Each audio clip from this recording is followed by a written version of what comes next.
It's not our normal process to publicly disclose information about ongoing investigation in an effort to preserve their integrity. However, we feel it is necessary to do so at this time due to the significant threat to public safety in our country. An extraordinary warning from Canada's National Police Force, a clear allegation from the RCMP that agents of the Indian government of Narendra Modi are linked to crimes such as homicide, extortion, and other acts of violence on Canadian soil. The police and the government confronted India with their evidence, but India is refusing to cooperate, and now Canada has expelled 6 Indian diplomats, including the High Commissioner.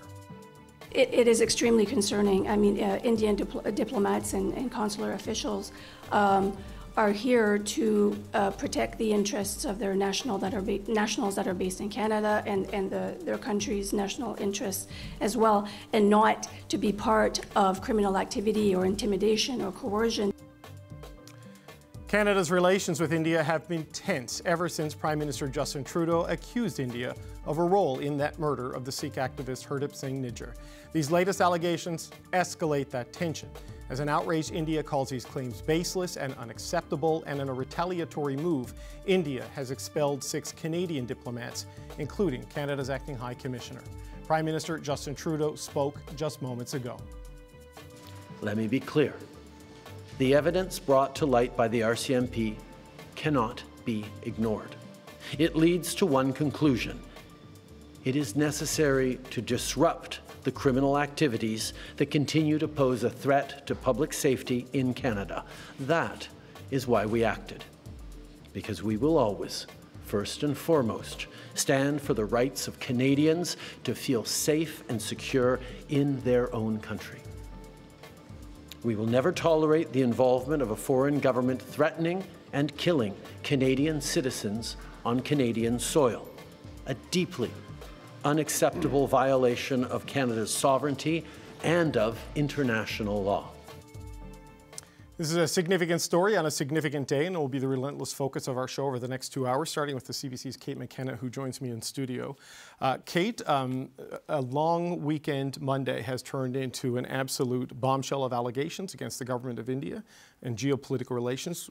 Take us through first the allegations and why the RCMP felt compelled to make them today. Well, these truly are shocking revelations, and we are getting a glimpse behind a curtain that we don't typically get to see. So just to start with what the RCMP said earlier today, they say they have evidence of Indian officials involved in homicides plural, extortion, violent acts on Canadian soil, and they used words like widespread violence and significant threat to public safety in our country. RCMP Commissioner Mike Duheme says that this violence and threats were typically or predominantly targeted towards Sikh Canadians who are part of the pro-Khalistan movement. In addition to the crimes listed, the RCMP says there have been more than a dozen credible and imminent threats to life, and that some Indian and consular officials have leveraged their official positions to engage in clandestine activities, and that they were involved in this. So the RCMP says they've been investigating this for months, but the threat hasn't subsided. So they took a sort of exceptional step, and some top Canadian officials met with top Indian officials in Singapore over the weekend to show them all the evidence that they had and tried to get India's cooperation in this investigation. But we know that that's not what happened. They felt it was necessary to confront the government of India and inform the public, and so they told them that 6 agents of the Indian government are persons of interest in investigations. And we just heard from Foreign Affairs Minister Melanie Joly that Canada asked India to waive the diplomatic immunity of those 6 people in order to get them to answer questions about some of the crimes that are alleged to have happened. But India dismissed all of these allegations, and we know that they have dismissed these allegations for months now, since the Prime Minister got up in the House of Commons and accused India of playing a role in the killing of the pro-Khalistani leader in BC. We also heard a little bit about what some of the evidence was, including intercepted communications and new information that the RCMP has collected since beginning the investigation of Hardeep Singh Nijjar. So they basically tried to ask for their cooperation, but were rebuffed. And now, of course, we know there's been this tit-for-tat diplomatic situation. I was struck by how definitive the Prime Minister was in his language just now. When he was talking, there was no, like we have to say, alleged and claims and these sorts of things. Justin Trudeau did none of this today. In fact, he said, India has made a monumental mistake choosing to use diplomats and organized crime to attack Canadians. Our goal today is to try to prevent this process and disrupt a pattern of Indian diplomats gathering information and passing it on to organized crime to target Canadians. He also suggested that there are certain processes before the courts and we'll get more information through that process, so there is a limit to what they can say so as not to interfere with this. But that's what we're hearing directly from the government. There's political reaction coming in as well, including from Jagmeet Singh, who, as we understand, was one of the people who was warned that he could be a target and his safety could be at risk. That's right, and I too was struck with what the Prime Minister said. I wrote down a couple of the things, we'll never tolerate the threat of a foreign government killing Canadians on Canadian soil. We cannot abide by what we're seeing right now. They'll never hesitate to do what's necessary to protect Canadians. But he also said that every step of the way, he was in contact, or Canadian officials were in contact with Indian officials, telling them what they knew, hoping to reach some sort of agreement. Right. Obviously, we're not there now.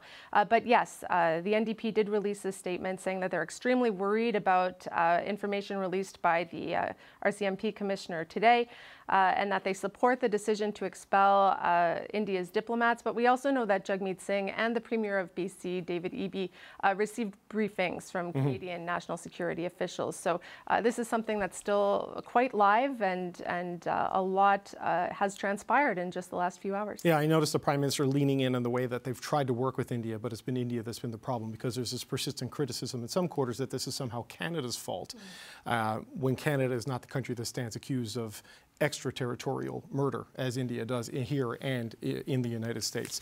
All right, Kate, thank you very much. This is CBC's Kate McKenna. We're going to have lots more on this throughout the show, including this extraordinary announcement from the RCMP. And to get a sense of why the Mounties took this move, we're going to speak with former RCMP Deputy Commissioner Pierre-Yves Bourduas, who joins me now. PY, good to see you. I'm very happy you could be here today, because I have a lot of questions that I'm hoping you can help me with. I want to start right with... We'll try. Okay, well, right with the opening statement from the RCMP. They say this is an extraordinary situation that is compelling us to speak about what we have discovered in our multiple ongoing investigations. We feel it is necessary to do so at this time due to the significant threat to public safety in our country. What does that mean in terms of what is the threshold for the RCMP to get to this level of public disclosure on a threat to public safety?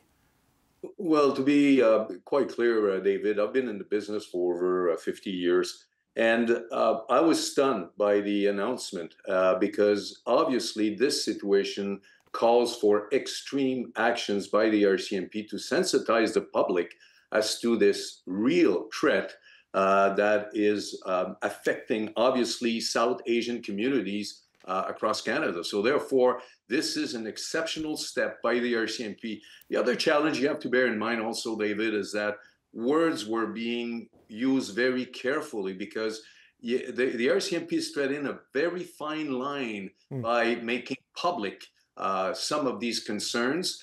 Because internally, they also have partners. They're working on ongoing investigations, and they provided some evidence to officials from India without, I am convinced, without providing the full picture of what actually has been uncovered in the past few years in relation to investigations, but also Mr. Najjar's investigation. If you recall, in May of this year, a senior officer from the RCMP indicated that this investigation was still ongoing, and I suspect there's some ramification in today's announcement. They also made very clear in May, PY, you'll recall, that they weren't getting the cooperation they were hoping for from the Indian government, and now certainly this has gone to a whole other level. But walk me through the tactical choice of disrupting it. The central allegation here is that the diplomats, including the High Commissioner, who were based here, were collecting information, and it was described to me by a Canadian official as photos, names, associates, pattern of life, the movement of these people, and handing it back to the Indian government. And then that was used, presumably, for the criminal agents who were hired, allegedly, to then find and target these people. So they say they've done this to disrupt it. Kicking the diplomats out, is that the goal here? They've gone public, they've been persona non grata, so they can't do this anymore. What do they mean by disrupting this process? But disrupting, in my opinion, David, means that these diplomats that were actually kicked out were obviously very active in relation to the allegations by the RCMP of extortion and linked to organized crime and making the South Asian community in Canada unsafe. And this was all part of the activity by the RCMP, that they've gleaned information to justify the expulsion of these individuals. But of course, they did it trying to link, because it was clear that one of the senior officers of the RCMP over the weekend tried to get a hold of his counterpart on with the Indian law enforcement agencies and was totally unsuccessful. So therefore, they ratcheted up to the next level to deal with government officials. But the fact of the matter is, the expulsion was a clear sign that there were obvious grounds for these expulsion, linking it to probably the illegal activities that these individuals were conducting in our midst. Well, the Indian government says they were informed that their officials were targets, were persons of interest. So they've been officially told they were persons of interest, and hence the request to waive diplomatic immunity so they could be interviewed and be compelled to speak to the police about what they needed. What does that tell you? Persons of interest, and they wanted to interview them without the shield of diplomatic immunity, in terms of the RCMP's sense of their direct involvement. Well, I suspect that the evidence that was presented to the government officials of India clearly demonstrated that some of these individuals could have been actively involved in illegal activities in our country. Hence the reason why their refusal to grant them to lift this diplomatic immunity. So hence the reason why the RCMP wanted to talk to them, just to confirm, obviously, some of the evidence that they've gleaned in the course of their numerous investigations. There was this extraordinary meeting in Singapore, Friday night, Saturday morning, depending on dateline. David Morrison, the Deputy Minister of Foreign Affairs, Nathalie Drouin, the National Security Advisor to the Prime Minister, met with Ajit Doval, who is Narendra Modi's National Security Advisor. And I don't know who it was from the RCMP, but there was a senior official from the National Police Force in that meeting to walk them through the evidence. Have you ever heard of something like that in your long career? This strikes me as something out of a movie, that these key people would go to a foreign state to have a conversation of this sensitivity.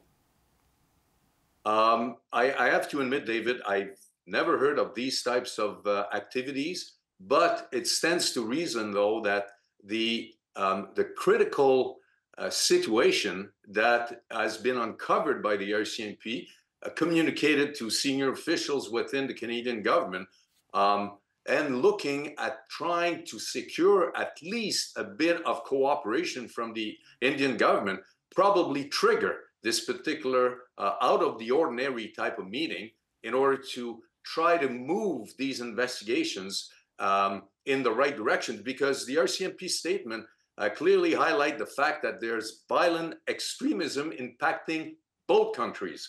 So therefore, they're trying to build these bridges that have been burned, because we all recognize that the diplomatic relationship between India and Canada is basically ostensibly at a standstill, dead, not moving.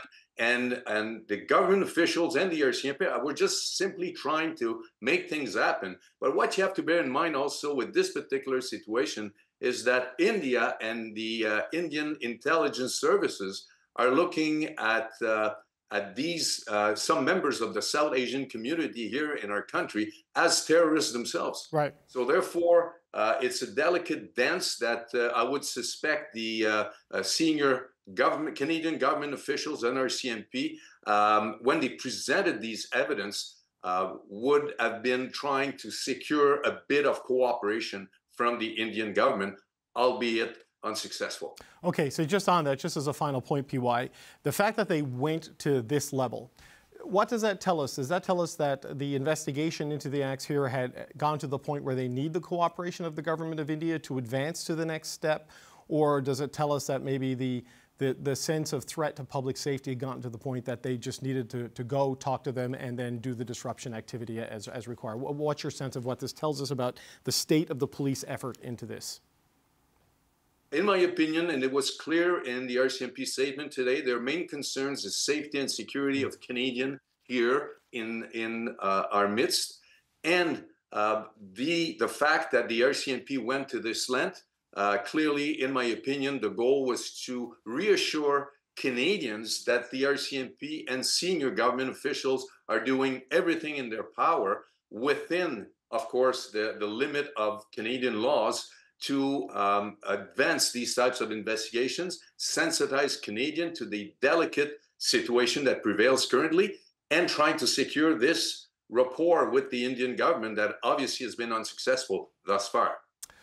Former RCMP Deputy Commissioner Pierre-Yves Bourduas, we always appreciate it, sir. Thanks for being here today. My pleasure, David. For more on this case, I'm joined now by Richard Fadden, who is a former director of CSIS. Richard Fadden, it's good to see you. Thanks for being here today, sir. My pleasure.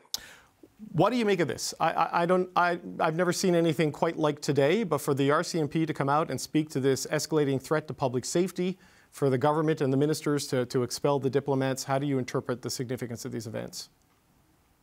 Well, I think it's extraordinarily serious, and the only analogy that I can think of in, sort of the last 100 years is what we went through when we discovered what Guzenko told Canada at the end of the Second World War. This is extraordinarily serious, and it's triply so because we're now talking about India, but there are a number of other threat countries, and the threats affect not just us, but our Western allies. So international law is taking a severe beating here, as well as the seriousness of our sovereignty being affected, as your previous panelists have been saying.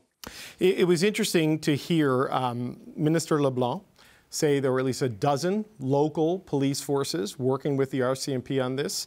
We knew about Mr. Nidger. We now have an S put on homicide in the RCMP's official statement to say homicides, suggesting it is more than one. What's your reaction to those sort of developments in our information today? Well, it seems to me that the commissioner and the minister would not have said something like this unless they were virtually certain that it's true. The only way in this country that you get prosecutions and convictions for murder is through the use of provincial crowns and provincial police. So it's entirely understandable why the RCMP dealt with city and perhaps provincial police in Ontario and Quebec.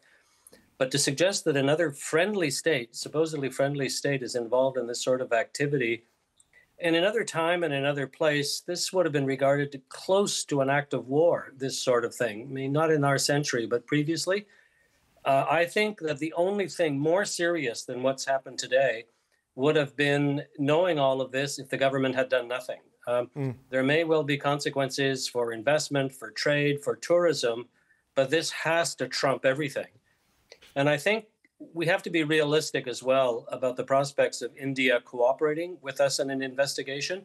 I argued with you on another show months ago, there are no precedents for countries caught out doing espionage or foreign interference-like things, all of a sudden cooperating with the country that's discovered them. At best, we can hope, I think, for some under-the-radar cooperation between the RCMP and their opposite numbers in India, or maybe CSIS's opposite number. But the key here is going to be to find a way to continue these prosecutions, get through a period of glacial relations with India, and find a way, I think, mostly with our allies. Our doing this alone is not going to work. We have to find a way to push back on India's behavior internationally. It's not acceptable, but we're not going to be able to change them ourselves. With the United States, the United Kingdom, Australia, Germany, France, we might well be able to push them back into a more reasonable frame of mind and behavior. Richard Fadden, you said that this is, in a different time. This would be almost like an act of war. I've got this document from the U.S., the Southern District of New York, for a murder-for-hire plot in the United States. The allegations are essentially the same. The outcome is different because when they were looking for someone to pull the trigger, they ran across an undercover drug enforcement agent, and that led to the interdiction of this, and people were arrested. But if the allegations are true, and you heard the Prime Minister today, there's no doubt in what they're saying, that they believe this. How is this different than what Vladimir Putin's accused of having done with the poisoning of people in Salisbury in the United Kingdom? It is an extraterritorial, extrajudicial assassination of a political problem. How is this any different than that? Well, I think there are really clear similarities. In the case of Putin, there seems to be a suggestion, particularly recently, that at the highest level of the Russian state, there was agreement that this be done.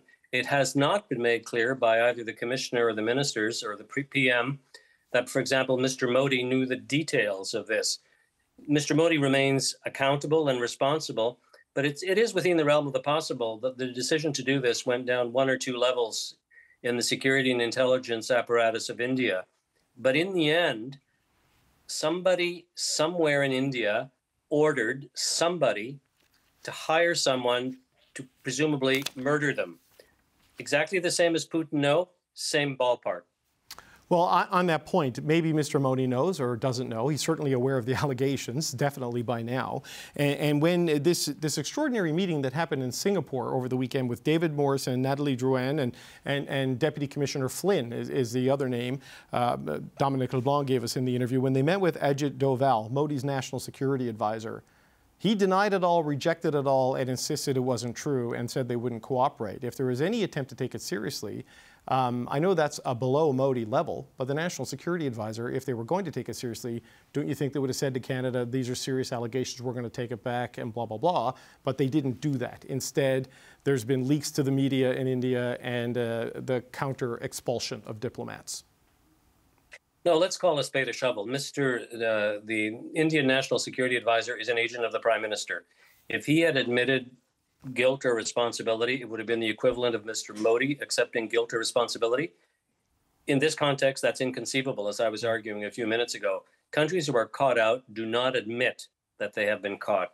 So that doesn't surprise me at all. But it does mean, in practical terms, I think we've done virtually everything we can to try and get cooperation beneath the radar.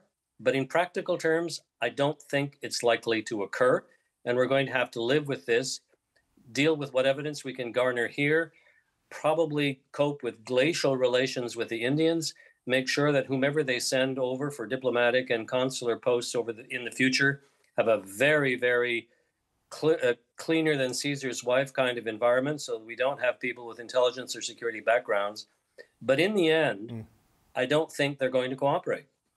Yeah, no, I wasn't, maybe I framed my question improperly. I wasn't suggesting he would admit to it, but at least the reaction wasn't even, this is serious, we'll take it back and we'll talk about it. It was just to deny and reject and immediately then start a counter-offensive, a public relations exercise against Canada. So obviously it's going to be a political challenge here.